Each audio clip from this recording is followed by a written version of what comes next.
All right, let's talk about where we are in Chapter 2 and what we've covered and what needs to be filled in still. We've described something about quantum numbers previously. We've described the shapes and names of the S, P, and D orbitals. We're not going to go that much detail in the F orbitals, obviously. But next, we need to be able to work on predicting ground state electron configurations for the first 36 elements all the way up to potassium.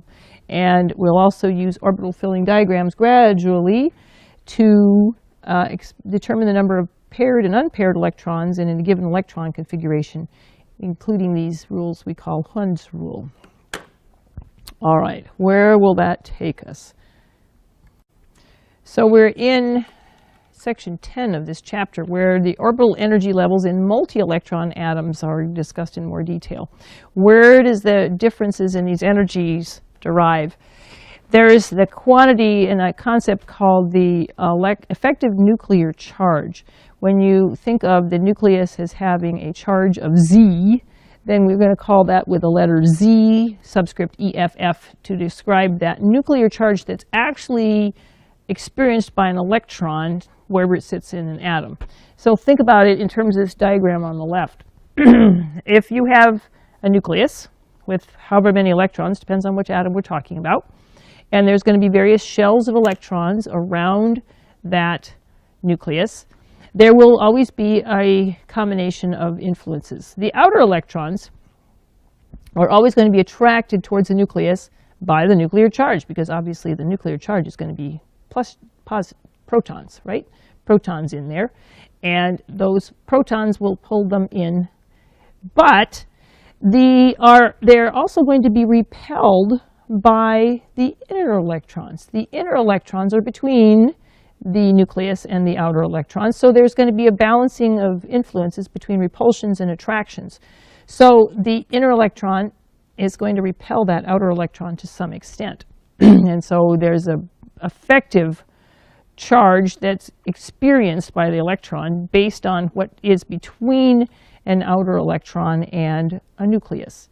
So it's going to be based on the effective nuclear charge, is based on the actual charge of the nucleus, based on protons, of course, and however many happens to be in the particular atom in discussion. And you will lose some effective charge by electron shielding. So if you have an S orbital, whichever shell it is, it's going to be the lowest energy, and it's going to have the greatest attraction to a nucleus. These red and blue arrows represent this idea. The P subshell within any shell is going to have a slightly greater energy and a slightly lesser attraction to the nucleus. The D subshell then is a little bit further out and a little higher energy, a little less attraction to the nucleus, and F is beyond those. So as you get farther from the nucleus, the effective charge, the effective attraction to the nucleus begins to decrease. Now, that has to do with the energies of all these electrons. And so electron configurations of anything beyond hydrogen only has one electron, so there's not going to be a lot to describe of where it will sit, because commonly the electrons are going to be in lowest energy levels. But when we get beyond hydrogen, we'll have to explain how the configurations make sense, and we're going to use these things called configurations to describe the orbitals that the electrons occupy. And some of the electrons are going to be what we call degenerate orbitals. Oh boy, degenerate chemistry. How about that? The orbitals have the same energy level when they are degenerate. And so if you have 3p orbitals in a certain subshell, they are described as degenerate. They're all going to have the same energy level when you're looking at 3p orbitals. For every electron, or every atom, we'll be looking for primarily the ground state electron configuration, realizing that the ground state is where they begin. It's the lowest energy configuration. When you put an atom in an excited state and the electrons move to different levels, well, that's another question. But we're going to begin our conversation and our understanding of how atoms do what they do in making compounds by understanding their ground state electron configurations. As we do this, we'll use something called the Aufbau principle. If anyone took German, you might have some acquaintance with what that term perhaps represents. It means building up. And so the Aufbau principle tells us how, it's a guidelines for how the order of orbitals should be filled. So using the Aufbau principle and knowing there are degenerate orbitals, we are going to come up with ground state electron configurations, one atom at a time. Ready, set, go. Are you prepared?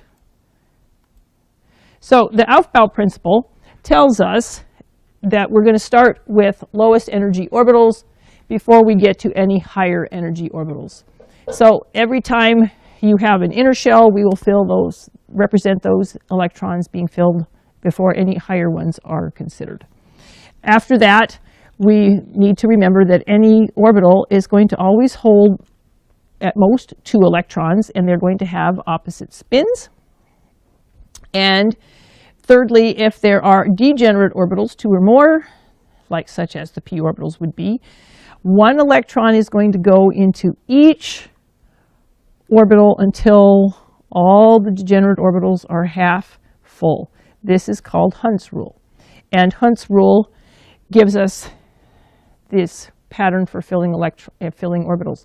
The electrons in the half-filled orbitals are going to all have the same value of a spin quantum number, either plus 1/2 or minus 1/2. It's not really critical which one it is that they have, but they're all going to be the same. All right, so one atom at a time, let's take a look at some electron configurations, starting with the simplest one. What a great place to begin, right? So hydrogen, atomic number 1, 1 proton, 1 electron. Its electron configuration is quite simplistic because it only has an electron in the lowest shell, so that has to be the first shell. The first shell has only 1 subshell, namely S. And so this configuration has 3 parts. N equals 1 is in the front to represent the first shell. S comes after it to describe the orbital, for in the the angular quantum number equals 0. And the little superscripted 1 there reflects the fact that there's only 1 electron present in this configuration. If you go beyond hydrogen, next atom is going to be helium, 1 more electron to account for. So it's very similar because it's going to have still only a first shell with the angular quantum number L equals 0 is still going to be an s orbital, but this time instead of just 1 electron, there's going to be 2 electrons. So that superscripted value, we don't say squared, we'll just say 1s2 reflects 2 electrons in that first shell s orbital. So as we go beyond helium, now we'll have more subshells to describe. Lithium is going to have 3 protons, so it would have to have 3 electrons. And when we do, that will require more shells and orbitals than hydrogen and helium would have, because there were only 2 for helium and that was full. The s orbital can only hold, the 1 orbital of the s subshell only holds 2 electrons. So what comes next after the 1s subshell? Well, then you have to go to the second shell, n equals 2. And so when you get to the second shell, now we're in the second row of the periodic table, a direct correlation there. And the first lowest energy electron subshell to go to would be the s subshell, the s orbital with the angular quantum number equals L equals 0 again. And there's only 1 electron because we put 2 in the first subshell and 1 electron in that 2s subshell. All 3 of those electrons are described with that notation, 1s2, 2s1. Continuing on, what shall we try next? Let's try the next atom. And you could do several in between. So let me back up. I'm going to go ahead and put some in here. So after lithium comes beryllium. It's going to have 4 protons and 4 electrons. And it's going to begin the same with the lowest energy electrons that the previous atoms had. So we take the previous configuration and build from there. That's what Aufbau allows us to do. So we start with 1s2, and then we get to 2s, but now instead of 1, we'll have 2. That means that we will have 4 electrons total, that there are 2 in the first shell and 2 in the second shell. Since my next example on the next screen will be nitrogen, let's fill in before we get there. Let's do boron. Boron is going to have 5 protons, 5 electrons, if you're following across the periodic table. And it will have the configuration that is like its predecessors, but have 1 more electron to describe. So we'll begin the same as we did before with 1s2. The first shell has this s subshell, and the s orbital only holds 2. The second shell, and we'll have the second possible s subshell, s orbital, and it's again full, but to have the 5th electron, we have to go to a new subshell. So now we're going to 2p. That would be the first possible place to encounter one of those in any atoms that have for a ground state configuration. And it only takes 1 more electron to account for all the 5 electrons for boron. Carbon, 6 electrons, 6 protons. How much different will it be? Not a lot. Are you ready? So let's do the same beginning pattern. The first shell is full with 1s2. The second shell now for carbon needs to contain the remaining 4 electrons. 2 of them are going to go in the s subshell that will be filled up. But now we continue on in the 2p subshell. The p subshell has 3 separate orbitals. And so we won't describe them as x, y, and z often, but we'll just comment about that later.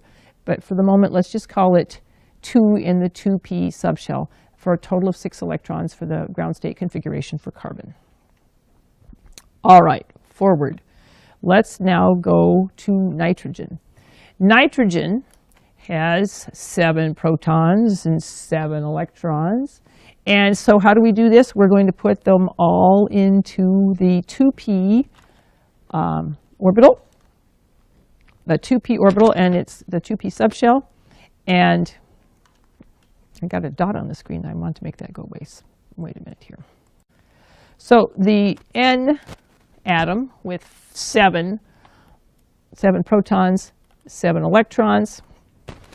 Now we'll have 3 electrons in the p orbital, where the angular quantum number equals 1 in that second shell, for a total of 7 electrons, 3 being in that outermost next higher energy level called the 2p subshell. So when we describe these, there's another way of representing them besides the letters and numbers. Sometimes we're going to use arrows. And 1 arrow equals 1 electron. And we're going to sometimes have the arrows up, and sometimes we're going to have the arrows down. And the blank in between is going to represent an orbital, the line on which the arrow is positioned. So for the electron configuration for hydrogen, 1s1 will have 1 orbital with a single arrow in it. For helium, now that we have 1s2, we'll have 2 arrows of opposite orientations for the representing opposite spins in the 1s orbital, 1s subshell. When we go to lithium, you'll still have the same 2 electrons in the 1s subshell of opposite spins, but then we need 1 more electron, and it will go into the next shell, the 2s subshell of the second shell, and 1 electron in 1 orbital. Remember that each little line represents an orbital. Now, we will skip over beryllium, boron, and carbon for the moment and think about what nitrogen's going to have. Well, it's going to start out similarly, except that we will have more places to put electrons, because the p subshell has 3 degenerate orbitals. 3 degenerate, same energy orbitals, and Hund's rule tells us that we will fill each of them half filled with 1 electron before a second electron will be in its ground state in that same orbital. So it's more clear in this representation to recognize that there's 3 separate p orbitals having an electron being occupied by 1 electron than just saying 2p3. So there's shorter and longer ways of representing things. Some more information is represented showing 3 electrons with the parallel spins because they have to have the same spin quantum number in the nitrogen atom. All right, where shall we go from there? Well, when we get to sodium, so we could have filled out the configurations of the previous ones. Perhaps I'll go back and do it. We'll look at some more. Let's do what comes after nitrogen, would be oxygen. So we have 8 protons, 8 electrons. And that means that you're going to, let's do a configuration like on the left to begin with. So we'll have 1s2. And then after that, the 2s2, the second subshell. The first subshell of the second shell is s2. And now we're still going to be in the 2p subshell, but now instead of 3 electrons, there will be 4. Representing this with arrows, we'll have 1 up, 1 down. For the 1s2, we'll have, for the 2s2, 1 up, 1 down, half arrows, whole arrows, it's all the same, we're okay. And the third, the 3 orbitals of the 2p subshell will have each 1. And one of them, and it honestly doesn't matter which one, but we usually kind of work from left to right, will have a pair of electrons. That adds up a total of 8 electrons. Fluorine will have 1 more with its 9 protons and 9 electrons. So we'll make this one go more quickly. I hope you're catching on to the pattern. The 2 first subshells, 1s is full, 2s is full, and now 2p is going to have 5 electrons. The pattern looks very much the same, but we'll add 1 more arrow representing 1 more electron. So 1, 2, 3, 4, 5 electrons in that 2p subshell. Neon then becomes one step more interesting because we have 10 protons and 10 electrons. And neon will begin the same, 1s2, 2s2, 2. I didn't mean to put a comma in there. Sorry about that. Take that out. Let's try again. 2s2. Now 2p is going to be 6. I'll put my arrows down here, my orbital diagram. So the 1s shell has 2 electrons. The 2s subshell has 2 electrons. And then the 2p subshell is now full with each orbital having 2 electrons. Now we can go on to the next atom, which would be, after neon, would become sodium. So instead of writing out all of those letters, sometimes we prefer shorthand notations. We like abbreviations in chemistry, and you'll find more of these all the time. So when we're looking at the representation of sodium, it will have 1 more electron than neon, and that's going to be in the 3rd shell. The lowest energy was always the s subshell of any shell. And so this first portion of its notation is the exact same pieces as we had for neon. So the shorthand configuration, we will just put neon in a bracket, and then 3s1 comes after that to tell us that the configuration is precisely that of neon plus 1 more electron in the 3s subshell. When we look at phosphorus, crawl over the periodic table all the way over to element number 15. 15 protons, therefore also 15 electrons. Well, if you start off with the same as neon, neon is 10. 10 electrons. Oh, wow. 10 electrons. And so each of these is going to have a few more than neon. And so the sodium atom has 1 more than neon. And the phosphorus atom better have 5 more than neon. So it's going to have 2 in the S subshell and 3 in the P subshell of the 3rd shell. If we go to potassium, well, we're going to fill these up one at a time and see how one is just a little bit more than the previous one. Again, you don't have to write all of them out when you realize that potassium only has 1 more electron than argon. Argon has 18, potassium has 19 protons and electrons, argon being 18. And 19 electrons goes with 19 protons. And so this first portion of the configuration is the argon segment. And then the only piece that's unique to potassium is now 1 more electron in the 4th shell. So the 4th shell goes with the 4th row. That's where the 4s subshell begins, in the 4th row. All right, we're getting there.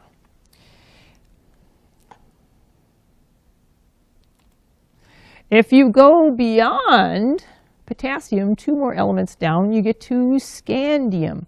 Scandium has atomic number 21, which means you have 21 protons and 21 electrons. Well, where are those going to end up?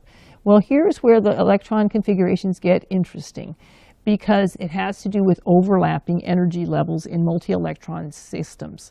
The fact that you have other electrons besides 1 or 2 influences the energy level of all the subsequent orbitals. So for scandium, it is 3 more than argon. And so argon, again, was the configuration of everything up to 3p6. That's argon, 18 electrons. So 3 more electrons is a little bit like potassium, but you could have an error in the slide. Oh, hang on a minute. I need to fix that. So if you've got 3 more electrons than argon, you will fill up the 4s subshell as represented with 4s2. And then 1 more electron goes into the next lowest energy level, which is the 3d subshell. Now, this is where it gets confusing at first because you have an overlapping of energy levels. The 4s subshell has a lower energy than the 3d subshell. But again, we'll gradually make sense of this the more examples we see. Thankfully, there's some shortcuts that will help make sense of that.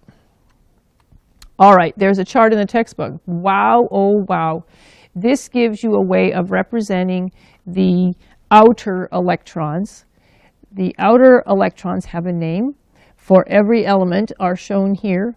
And if you realize that each element really only has what its preceding element might contain plus a few more electrons, then, for example, if you want to know what lithium has whatever helium had plus what is shown over there on the helium box, or sorry, lithium box.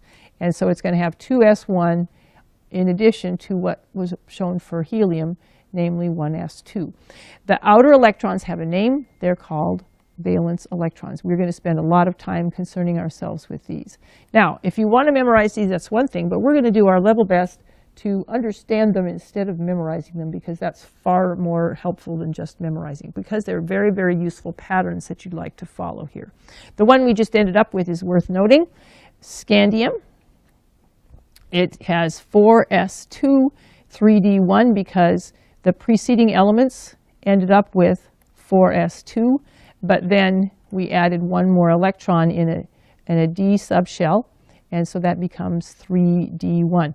If we think back to where the shells and subshells occur, that line is not helping me. Where the shells and subshells occur, the first time that you have d electrons is in the 3rd shell, but it does not happen energetically until the 4s subshell is filled. There will be a lot more to describe to make sense of this. Good luck getting started with electron configurations. I hope this makes more sense as you go.